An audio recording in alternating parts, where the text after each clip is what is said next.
কিমান ভাল পালে এজন মানুহৰ বাবে নিজকে বলিদান দিব পাৰি। এই ঘটনাটো সম্পূৰ্ণকৈ শুনিলে আপুনি হয়তো বিশ্বাস কৰিব যে এতিয়াও আজি তাৰিখতো প্ৰকৃত তথা সঁচা ভাল পোৱা জীয়াই আছে। কোনে কয় বৰ্তমান প্ৰেম মিছা বুলি?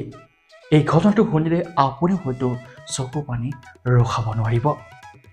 স্ক্ৰীণত দেখাৰ এই যুৱকজনৰ নাম হৈছে অভিষেক।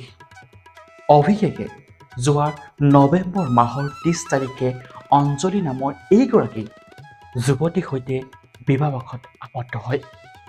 বিবাহপাশত আবদ্ধ হোৱাৰ পিছত কৰ্মৰ সূত্ৰে যিহেতু তেওঁলোকে ফুৰিবলৈ কলৈকৈ হয়তো যাব পৰা নাছিলে, যোৱা সোমবাৰে তেওঁলোকে ফুৰিবলৈ বুলি চিৰিয়াখানালৈ গৈছিল। চিৰিয়াখানাতে হঠাৎ হাৰ্ট এটেক হৈ এইজন যুৱক অভিষেকৰ মৃত্যু হয়।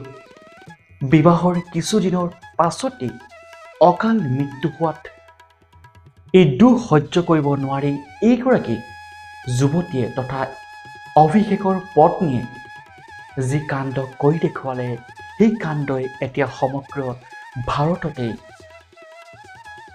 এক শোকৰ ছাঁ পেলাইছে।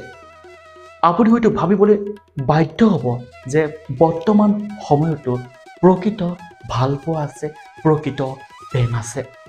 সকলোৱে হয়তো জানেই কিমান ভাল পালে এজন মানুহৰ বাবে বা এগৰাকী যুৱতী তথা মহিলাৰ বাবে নিজকে প্ৰাণ আহুতি দিব পাৰে।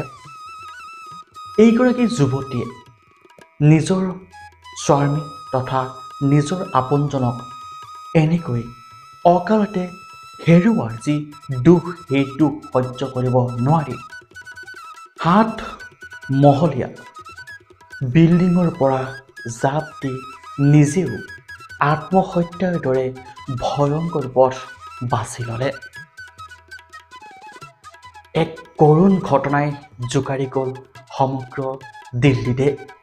দিল্লীত সংঘটিত হৈছে এই শোকাকুল ঘটনাটো।